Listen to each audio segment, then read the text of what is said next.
she worked 3 jobs when I was a wee girl, and just to support me and her and still be able to do the horses. It wouldn't have been easy. It's hard enough doing one of those things, let alone both. So. Mum, she's been a massive influence on my driving. She's the one person I can go to week in, week out, and she's taught me a lot. She's quick to tell me off, and she's quick to reward me, tell me I was done a good job. So I've learned a lot from Mum, and I wouldn't be half the driver without her.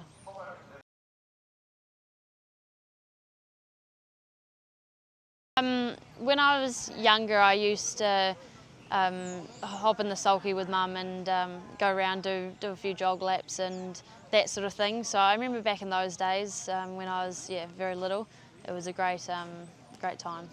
Well, just her taking us along to the races and towing the line. I suppose we were just following along with what she was doing, and Dad, just taking us to the races as young kids. Used to follow them around a lot, and then obviously Mum drove workouts and trials too when we were younger. Non-school day was plenty of time at the stables. We'd sneak up there, but we used to love it. Just doing other things, even not the horse side of it. We'd be kicking balls around in the yard and being a pain really. But we're always around the horses pretty much 24/7, as most racing families. It takes a team to do it. So Mum and Dad both had to be involved to get the job done.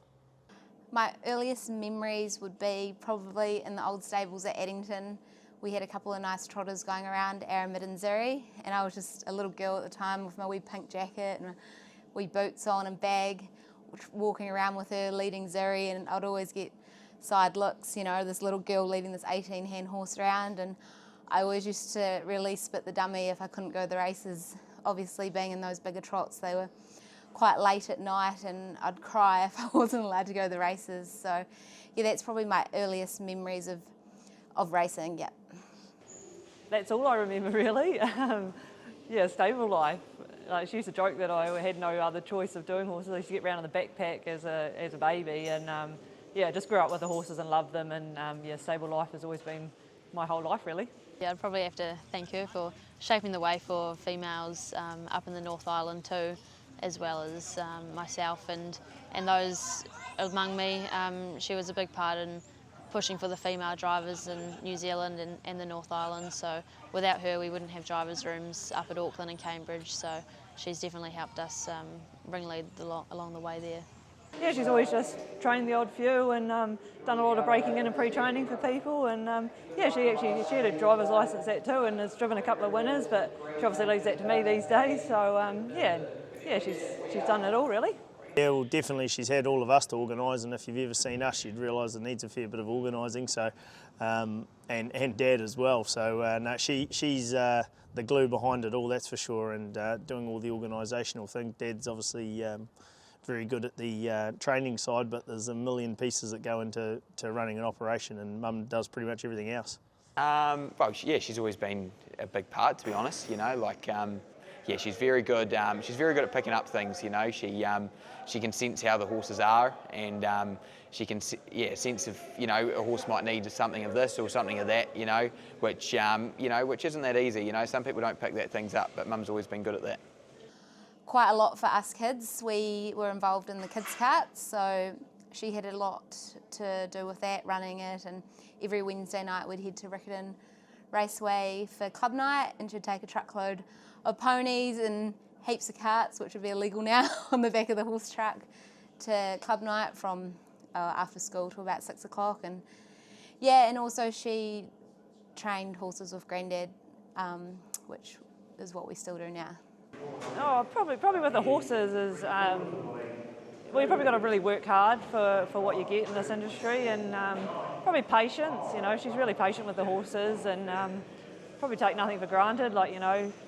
One thing she was really big on with me when I first started driving was, drives come and go. You can't worry, you might get taken off horses, or, you might get put on one and then taken off it later on the track, and not to worry about it. It's a small industry, and, they come and go, so not to worry about it, and just work hard, and, she certainly worked hard, that's for sure.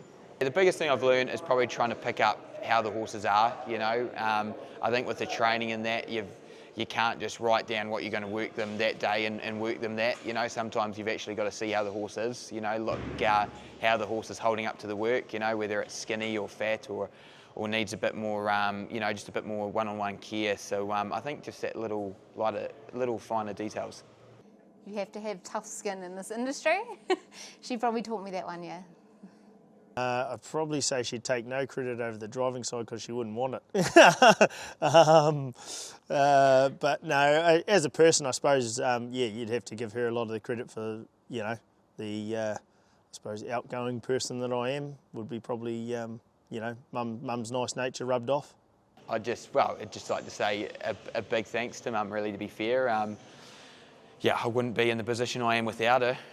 Obviously very thankful to have my name in the papers and to some highly quality horses that, you know, any 25-year-old would be, you know, dream of having that in your career, let alone at my age. So I'd like to think if I've got even some of her qualities, I'll be doing well. Like I say, she's such a hard worker, and you know, she's gives everything 110% that she does. So yeah, like I say, if I've got a wee bit of that in me, you know, I'm be more than happy. I'd describe Mum as a very hard worker. She's up at the crack of dawn every day. She's the first one to the stables and usually the last one to leave. She doesn't stop. She keeps going. Even when the team's not going as good, she's always there, first there, and always with a smile on her face. She is the name behind the Wallace Hackett, and I'm grateful for her. Very competitive, and as a kid, because she was a black fern, I sort of wanted to be a rugby player as well, but I've sort of tried it for a little bit and wasn't a massive fan, so stick to the netball. And yeah, let's just say Mum was very competitive, so that will always be in our blood too. Yeah, very passionate and a hard worker, very hard worker, and happy to put other people first before herself. Just that we love you and everything you've done for us, and yeah, you've done as good a job as you could with what you had. You're the best, Mum. Thanks for everything you do for me. I'm really appreciative, and I love you. Happy Mother's Day, Mum. You mean the world to me, and those around us, we all appreciate you. Yeah, Brad's mum's little boy for sure. He's still holding in there. Who does she love more, you or Muscle Mountain? Oof. Muscle Mountain.